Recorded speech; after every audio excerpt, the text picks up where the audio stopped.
എന്നിട്ട് ഓരോന്നും നിങ്ങൾ വ്യക്തിപരമായിട്ട് തന്നെ പഠിക്കണം. നമ്മൾ കൂട്ടായിട്ടല്ലേ പോണത്. അമീർ എന്തെങ്കിലും പറഞ്ഞു തരും, അതെങ്ങനെ ചെയ്താൽ മതി എന്നാവരുത്. അതിന് പ്രാഥമികമായിട്ട് നമ്മുടെ മനസ്സ് പാകപ്പെടുത്തേണ്ട നമ്മുടെ നിർബന്ധത്തെക്കുറിച്ചും അള്ളാഹു നമുക്ക് നൽകിയ ഓഫറിനെ കുറിച്ചാണ് ഇന്ന് ഞാൻ നിങ്ങളോട് പറഞ്ഞത്. അള്ളാഹു നമുക്ക് നൽകിയ ഓഫർ ഇന്നതാണ്. നമ്മളടുത്ത് വീഴ്ച വന്നിട്ടുണ്ട്. ഞങ്ങൾ സംഗതിയിൽ ഇപ്പൊ 73-ാമത്തെ വയസ്സിൽ ഹജ്ജിന് വന്നിട്ടുണ്ടെങ്കിലും 33-ാമത്തെ വയസ്സിൽ എനിക്ക് ഹജ്ജ് നിർബന്ധമാണ്. ഇത്രയും കാലം എന്റെ ഉടമയോട് അള്ളാഹുവിനോട് ഞാൻ ചെയ്തത് അനീതിയാണെന്നുള്ള കുറ്റബോധമാണ് യഥാർത്ഥത്തിൽ നമ്മളെ ഇന്ന് വഴി നടത്തേണ്ടത്.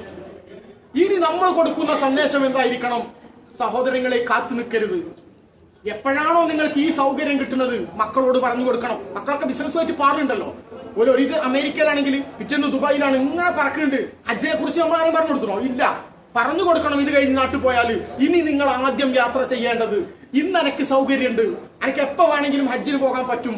ഒരു 10, 15, 20 ദിവസം അല്ലെങ്കിൽ ഒരു മാസക്കാലം ബാക്കി ഏർപ്പാടുകളൊക്കെ ആരെങ്കിലും ഏൽപ്പിച്ചിട്ട് നിർബന്ധമായിട്ടും അള്ളാഹിനോട് ചെയ്യേണ്ട കടമ തീർക്കണമെന്ന് പറയാൻ ഈ ഒരു 50 ആളുകൾ എന്തെങ്കിലും ഉണ്ടാവണം എന്നാണ് ഇത്രത്തോളം ആവേശത്തോടും വൈകാരികമായിട്ടും ഞാൻ ഈ വിഷയം പറയാനുള്ള കാരണം. പലപ്പോഴും നമ്മൾ കാണുന്നത് 70 കഴിഞ്ഞ ആളുകളാണ്. ഏറ്റവും കൂടുതൽ ഏറ്റവും പ്രായമുള്ള ആള്, ഇന്ത്യയിൽ നിന്ന് ഏറ്റവും പ്രായം കൂടിയ ആള് ഞാനാന്ന് വരുത്തി തീർക്കാൻ വേണ്ടി കാത്തു നിൽക്കുന്ന ഒരു ഗതികേട് ഉണ്ടാകുന്നത്. എനിക്ക് നിർബന്ധമായപ്പോ ഞാൻ എന്റെ കടമ ഏറ്റവും ആദ്യം നിർവഹിച്ചവനാണ് എന്ന് പറയാനാണ് നമ്മൾ ആവേശം കാണിക്കേണ്ടത്. 40, 50ന്റെ താഴെയുള്ള എത്ര ആൾ ഇതിലുണ്ടെന്ന് ആലോചിക്കുക. നിങ്ങൾ എത്ര ആളുണ്ട്? വളരെ എണ്ണപ്പെട്ട ആൾക്കാരുള്ളതാ. ഞങ്ങളൊരു 3-4 ആൾക്കാരെ ഇതിലുള്ളൂ 50ന്റെ താഴെയുള്ള. ബാക്കിയൊക്കെ അതിന്റെ മേലാണ്. ആര് കുറ്റപ്പെടുത്താനല്ല, ഇതൊരു സത്യസന്ദേശം. ഈ പാപ്പ ഞാൻ പറഞ്ഞിട്ടില്ലെങ്കിൽ ഈ സന്ദേശം എടുക്കു പോകൂല. ഈ സന്ദേശം നിങ്ങളുടെ കുടുംബത്തിൽ പോലും പോകൂല. നിങ്ങളുടെ മക്കളോടെങ്കിലും നിങ്ങൾക്ക് പറയണമെങ്കിൽ എന്ത് വേണം? ഈ ഒരു സന്ദേശം ഞാൻ പറഞ്ഞേ പറ്റും. അത് നിന്റെ ബാധ്യതയാണ്. കാരണം എന്താ? അള്ളാഹ് നിങ്ങളെ ക്ഷണിച്ചത്, നിങ്ങളുടെ മക്കളെ ക്ഷണിച്ചത്, നമ്മുടെ നാട്ടിലെ വിശ്വാസികളെ ക്ഷണിച്ചത് 70 കഴിഞ്ഞിട്ടല്ല. പലരും ഒരു കാരണം പറയാറുണ്ട് ഇതിനൊക്കെ. റസൂലുള്ളാഹി സ്വല്ലല്ലാഹു അലൈഹി വസല്ലം തങ്ങൾ എത്രയിലാ ഹജ്ജ് ചെയ്തത്? 62ലാണ്. റസൂലുള്ളാഹി സ്വല്ലല്ലാഹു അലൈഹി വസല്ലം തങ്ങൾ നിസ്കാരം തുടങ്ങിയെന്ന, റസൂലുള്ളാഹി സ്വല്ലല്ലാഹു അലൈഹി വസല്ലം തങ്ങൾ ജുമുഅ തുടങ്ങിയതെന്ന, നോമ്പ് തുടങ്ങിയതെന്ന. ആ തുടക്കമല്ല ഇസ്ലാമിലെ മാനദണ്ഡം. റസൂൽ എപ്പോഴാണ് പറഞ്ഞത് അവിടെയാണ്. റസൂലുള്ളാഹി സ്വല്ലല്ലാഹു അലൈഹി വസല്ലം തങ്ങൾ വിവാഹം കഴിച്ചത് അപ്പോൾ ആ വിഷയത്തിൽ ഒരു പറയില്ലട്ടോ. 25-ാമത്തെ വയസ്സിൽ 2 വട്ടം കാര്യം തീർത്ത് ഖദീജ ബീവിയെ കെട്ടിയ ഞാൻ അങ്ങനത്തെ ഒരു പെണ്ണിനെ തരട്ടെ എന്ന് ഇവര് പറയാൻ പറയോ? ഇല്ല.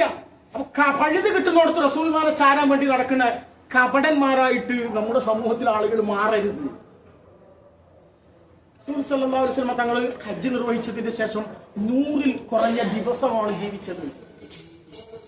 മുസ്ദലിഫയിലേക്ക് വരുമ്പോഴാണ് അയ്യൗമ അക്മൽതു ലക്കും ദീനക്കും വഅത്മംതു അലൈക്കും നിഅമതി വറദീതു ലക്കുമുൽ ഇസ്ലാമ ദീന. നിങ്ങൾക്ക് ഇന്നേ ദിവസം ദീന് ഞാൻ പൂർത്തിയാക്കി തന്നിട്ടുണ്ടെന്ന് പറയുന്നത്. ഇൻഷാ അല്ലാഹ് പ്രവാചകന്റെ ഹജ്ജും പ്രവാചകൻ ആ ദിവസങ്ങളിൽ ചെയ്തതും നമുക്ക് ചെയ്യേണ്ടതുമൊക്കെ അറഫയിലും മിനയിലും ഒക്കെ നമ്മൾ തമ്പിലിരിക്കും. അതും അതിന്റെ മുമ്പുമായിട്ട് നമ്മൾ ഇൻഷാ അല്ലാഹ് ചർച്ച ചെയ്യും. അല്ലാഹു സുബ്ഹാനഹു വ തആല അതിനുള്ള തൗഫീഖും സൗഭാഗ്യവും നമുക്ക് നൽകി അനുഗ്രഹിക്കുമാറാകട്ടെ. പൂർണ്ണമായിട്ടും ഖുദൂ അന്നി മനാസിക്കക്കും, എന്നിൽ നിന്ന് നിങ്ങൾ എന്റെ ഹജ്ജ് കർമ്മം പഠിക്കണമെന്ന് പഠിപ്പിച്ച ആ റസൂലുള്ളാഹിന്റെ അതേ രീതിയിൽ ഹജ്ജ് നിർവഹിക്കാൻ അല്ലാഹു സുബ്ഹാനഹു വ തആല നമുക്ക് എല്ലാവർക്കും ആരോഗ്യവും ആഫിയത്തും നൽകി അനുഗ്രഹിക്കുമാറാകട്ടെ. വആഖിറു ദഅവാനാ അൽഹംദുലില്ലാഹി റബ്ബിൽ ആലമീൻ. അസ്സലാമു അലൈക്കും വറഹ്മത്തുള്ളാഹി വബറകാതുഹു.